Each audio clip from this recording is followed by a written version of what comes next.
আজ আমাদের রেসিপিটা হচ্ছে মুচমুচে পরোটা আর মশলাদার ঘুগনি। এই রেসিপিটা বানাতে লাগবে একটা পেঁয়াজ, একটা টমেটো, 4 থেকে 5টা কাঁচা লঙ্কা এবং পেস্ট করার জন্য কিছুটা আদা এবং রসুন। আমি আগে থেকেই 300 গ্রাম মতো মটর সেদ্ধ করে রেখেছি। প্রথমে ওভেনের উপরে আমি একটা কড়া বসিয়ে নিয়েছি। কড়ার মধ্যে কিছুটা পরিমাণ তেল দিয়ে নেব। তেলটা যখন একটু গরম হয়ে যাবে তখন তার মধ্যে আমি 2-3টে তেজপাতা দিয়ে নেব। তারপর তেলের মধ্যে হাফ চামচ মতো 5 ফোড়ন দিয়ে নেব। এইগুলো তেলের মধ্যে একটু ভালো করে ভেজে নেব। একটু ভাজা হয়ে গেলে আমরা কেটে রাখা পেঁয়াজগুলো দিয়ে দেব।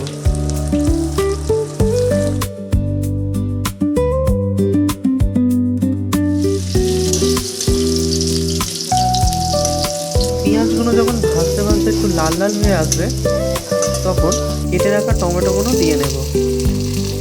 এইগুলো করার সময় গ্যাসের ফ্লেমটা আমরা লো ফ্লেমে রাখবো। টমেটোটা দেওয়ার পর ভাজতে ভাজতে যখন দেখব টমেটোগুলো একটু গলে যাচ্ছে তখন কেটে রাখা কাঁচা লঙ্কাগুলো দিয়ে নেব।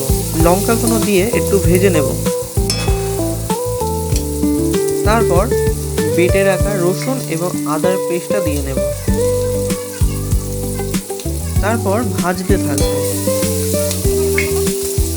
ভাজতে ভাজতে যখন দেখবো আদা রসুনের কাঁচা গন্ধটা চলে গিয়েছে তখন হলুদ গুঁড়ো এবং লঙ্কার গুঁড়ো দিয়ে নেব।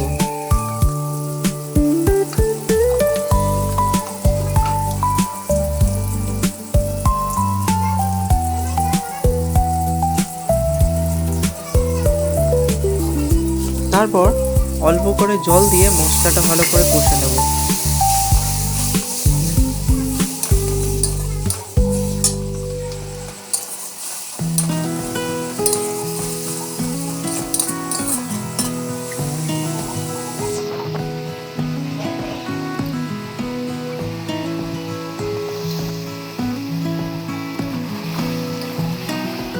মশলাটার মধ্যে যখন জলটা শুকনো হয়ে একটু মাখা মাখা ভাব চলে আসবে তখন কেটে রাখা আলুগুলো দিয়ে নেব। আলুগুলো দেওয়ার পর আমরা মিনিট 5 মতো ভালো করে কষে নেব।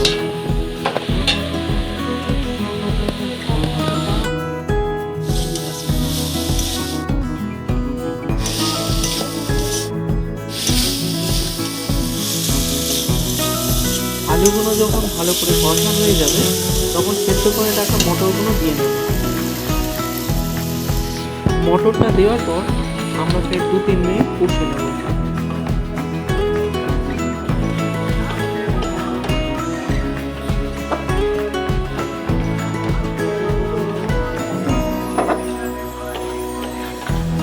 কষা হয়ে গেলে তার মধ্যে আমরা পরিমাণ মতো জল দিয়ে দেব।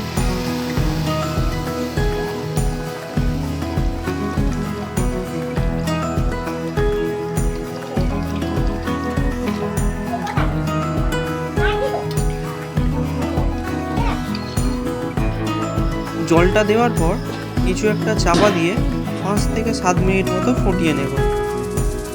তারপর ঢাকনাটা খুলে ফুটতে ফুটতে যখন দেখবো আলুগুলো সেদ্ধ হয়ে এসেছে, আলু সেদ্ধ হয়েছে কিনা সেটা যেন একটা ট্রিক্স হচ্ছে খুন্তির ডগাটা নিয়ে একটা আলুকে চাপ দিয়ে দেখবো। আলুগুলো সেদ্ধ হয়ে গেলে সেটা খুব সহজেই কেটে যাবে।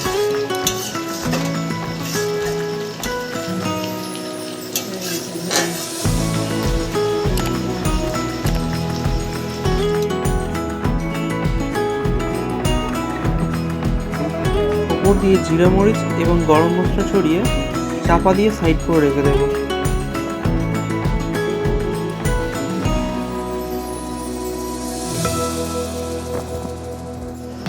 আমি পরোটাটা করার জন্য ময়দাটা আগে থেকে মেখে রেখেছিলাম। পরোটা করার আগে ময়দা মেখে রাখলে ময়দাটা অনেকটাই নরম হয়ে যায়। পরোটা করার জন্য প্রথমে আমরা ময়দাটা দিয়ে লেচি কেটে নেব।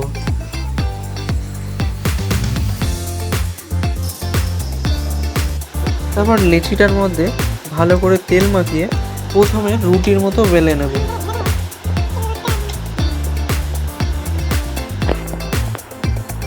তারপর নিজের ইচ্ছা মতো একটা ভাঁজ দিয়ে নেব।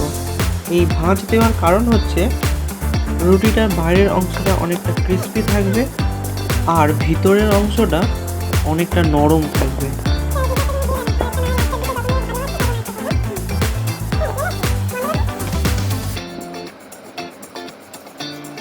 তারপর সেটাকে বেলে নিয়ে কড়ার মধ্যে দিয়ে তার উপর দিয়ে কিছুটা তেল ছড়িয়ে ভালো করে সেঁকে নেব।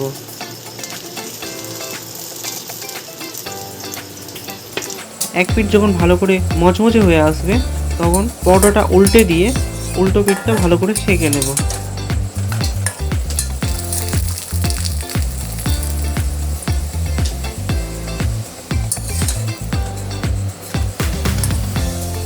পরোটাটা যখন দেখব দু পিঠ ভালো করে তৈরি হয়ে গিয়েছে তখন পরোটাটা তুলে নেব।